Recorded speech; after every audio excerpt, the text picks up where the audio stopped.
A primeira coisa que eu quero dizer é que eu não tenho nada contra a religião cristã e nem contra nenhuma religião. Muito pelo contrário, até algumas das pessoas mais bondosas que eu já conheci são cristãs. Então, o objetivo desse vídeo é simplesmente mostrar as grandes similaridades entre cada história. Só isso. Para começar, é importante dizer que as principais obras da mitologia grega foram escritas por Homero e Hesíodo, quase 1000 anos antes de Cristo. E mesmo os outros que surgiram na sequência também vieram antes. Então, depois de analisar as principais histórias de cada vertente, é fácil notar as grandes semelhanças entre os acontecimentos. E se é para começar do começo, nada melhor do que falar de Eva e Pandora. A história delas diz praticamente a mesma coisa.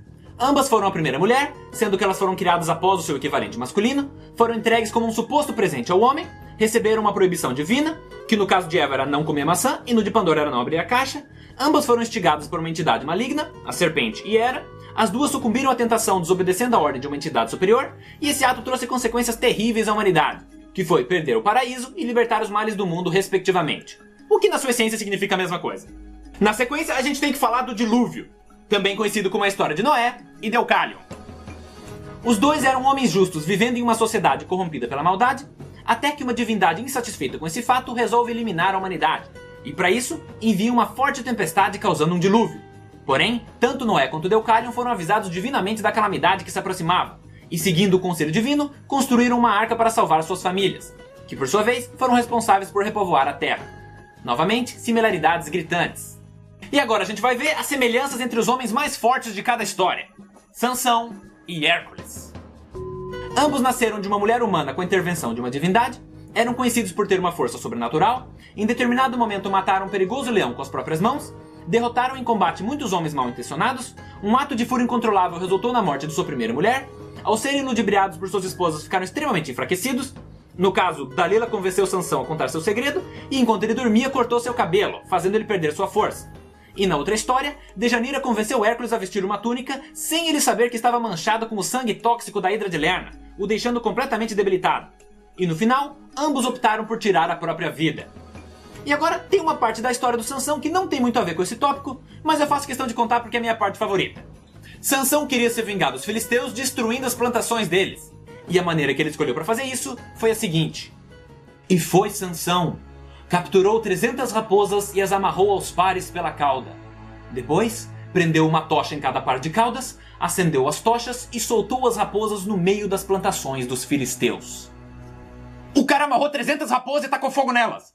Mano, se essa não é a maneira mais extravagantemente sensacional de se destruir uma plantação, eu não sei qual é. Enfim, continuando a ordem cronológica, a gente tem Jesus e Prometeu. Ambos divindades, amavam a humanidade acima de tudo, sua suposta pretensão fez com que fossem presos e torturados em uma montanha, o Monte Calvário e o Monte Cáucaso, sabiam desde o início que seriam condenados e se sacrificaram pela humanidade. E talvez agora alguns de vocês estejam pensando: não vejo tantas semelhanças, Prometeu não é tão parecido assim. Sem problema, eu tenho um melhor. Porque na mitologia grega existe um personagem chamado Asclépios, o herói da cura.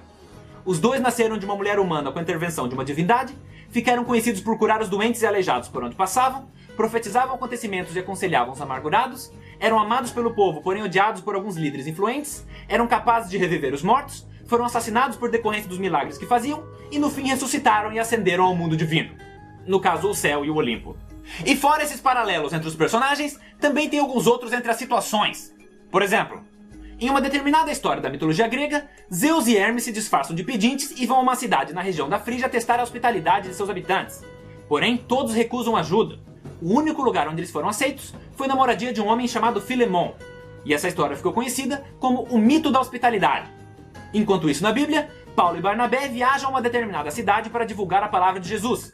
E chegando lá, em Atos dos Apóstolos, capítulo 14, versículo 12, é dito: E chamavam Júpiter a Barnabé e Mercúrio a Paulo, porque este era o que falava. Sendo que Júpiter é o nome romano de Zeus e Mercúrio é o nome romano de Hermes. Porque, pra quem não sabe, a mitologia romana deriva quase que totalmente da grega. Elas basicamente só têm nomes diferentes. Tanto que todos os planetas do sistema solar são esses deuses com os nomes romanos. Menos Urano, que já tá com o nome grego. Mas voltando ao assunto. A Bíblia conta que Paulo conversa com um amigo. E nessa história é mencionado que esse homem recebe com muita hospitalidade uma visita que normalmente não receberia isso. E a parte mais interessante é que o nome dele também era Filemon e ele também morava na Frígia. tanto que Filemão é um dos livros da Bíblia. E tem alguns detalhes menores que também são válidos mencionar, como a semelhança de serem 12 deuses do Olimpo e 12 apóstolos de Jesus, e o fato de que na Gênese da mitologia grega é dito que no início dos tempos haviam gigantes, filhos de Gaia, a mãe terra. E em Gênesis capítulo 6, versículo 4, é dito que naquela época haviam gigantes na terra. E agora, para encerrar, eu tenho que falar de uma última divindade grega chamada Eósforo. Mas vocês provavelmente conhecem ele pelo seu nome romano: Lúcifer. Ambos têm Lúcifer como um de seus nomes, eram inicialmente conhecidos como o portador da luz e estrela da manhã, eram representados como tendo asas, se destacavam entre seus equivalentes, eram vaidosos e soberbos, por conta de suas atitudes caíram do céu, e isso causou um gigantesco mal à humanidade. E nesse caso, eu faço questão de ler alguns trechos diretamente da fonte sobre cada um deles. No livro 2 do poema épico de mitologia Metamorfoses, escrito por Ovídio, é dito: Lúcifer brilha mais que as outras estrelas. E também: eis que do oriente iluminado a vígil aurora abre as portas purpúreas e os róseos átrios. Dispersam-se as estrelas e com elas vai Lúcifer, a última a deixar o céu. E logo na sequência, ele fala que quando Lúcifer atingiu a Terra, o mundo se tingiu de vermelho, simbolizando o mal que ele causou. Enquanto isso na Bíblia: como caíste dos céus, ó estrela da manhã, filho da alvorada, como foste lançado à terra. E por último: eu vi Satanás como raio cair do céu. Com isso, eu concluo a minha análise. E para quem quiser saber a origem dos mitos que eu citei, os nomes das obras com seus respectivos autores estão na descrição. E para encerrar, eu quero dizer que eu tô ciente que existem outras mitologias que também têm essas semelhanças. Mas o objetivo desse vídeo é comparar com a grega. Até a próxima! E aí pessoal, espero que vocês tenham gostado do vídeo. E se você quiser colaborar com o canal para que eu possa continuar a fazer vídeos, visite a minha página e se torne um padrinho. Até a próxima!